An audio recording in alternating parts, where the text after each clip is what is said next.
you're better at this than me. Best Interests is a story about a family, and the family has a daughter named Marnie. I play Marnie.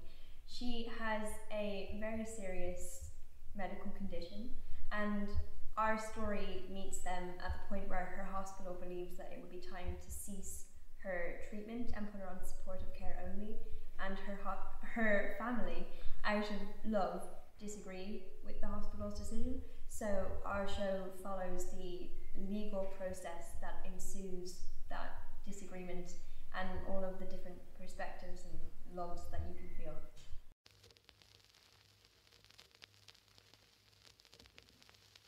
Oh, that's a hard question. That's a hard question to ask a writer. I hope you will like it, because it's a complex drama about a family, because it's an interesting question, and because it's something that goes deep into an issue which is rarely discussed on television, which is societal treatment of disabled people. I hope that you watch it so that you can have your heart filled with love and then ripped apart and then put back together again, and I hope that it will ask questions that people will think about, and it will open a conversation.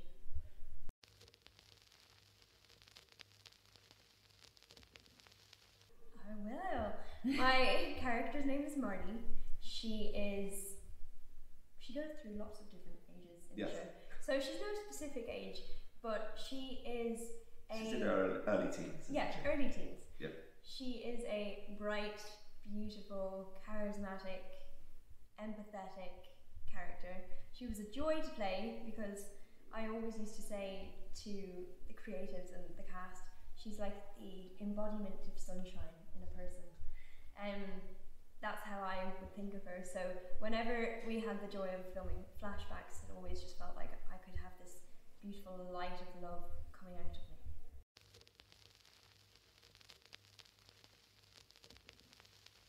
So I, like a lot of people, was horrified by the treatment of disabled people during the pandemic.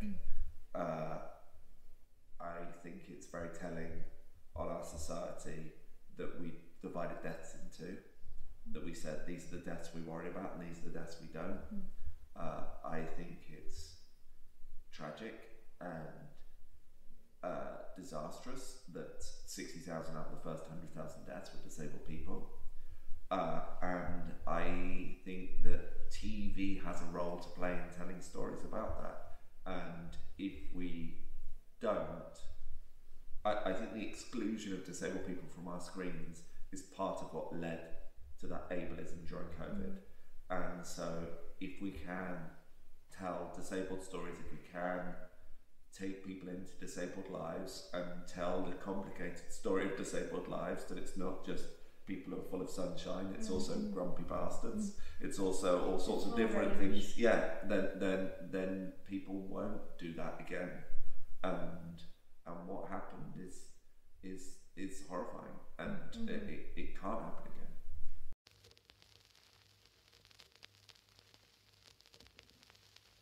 I've got a relationship with disability myself. I am autistic. I also, in my early 20s, spent 6 months in bed because I became allergic to my body movement, and spent 15 years recovering from that, when I was also a disabled person but a different disability. And I've spent my life in and around the disabled world and telling disabled stories. A lot of my friends are disabled, and so yes, we didn't have a disability consultant on the show. We had lots of other different consultants. We had a legal consultant, we had a medical consultant, we had all those different things to make sure we told it accurately. But in terms of telling the story of that family, we talked to a lot of people that have been through it, and we just tried to be honest with ourselves about our own attitudes, our own reactions, and writing is an act of putting yourself in the middle of a question. And with Nikki and Andrew, I tried to represent all sides of that question. Yeah, I was really grateful that Jack and the team decided to cast a disabled actress in the role. role, because unfortunately I think it's very common that able-bodied people are given the roles of disabled people, and I don't personally feel that the portrayal is accurate to the life experience, because being a disabled person is something you have to experience to understand. Obviously Marnie's disability is different to my disability. I have cerebral palsy and she has a form of muscular dystrophy. So I had to do a lot of medical research in terms to get the movements right, because I wanted to do right by that community. So I got in touch with various different associations in Ireland, and I was fortunate enough to have some families who were able to correspond with me. So as much as I've experienced that, I wanted to make sure that I could have a similar experience to her disability as well as mine.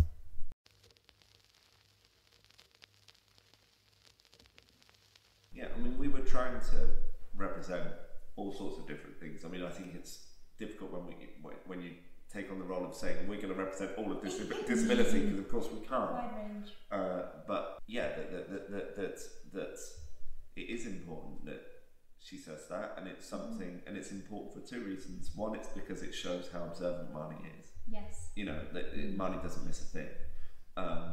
And two, because that is a lot of the disabled experience, you know, just not being looked at, you know, not people being embarrassed, not in a sort of like there's no malice in it.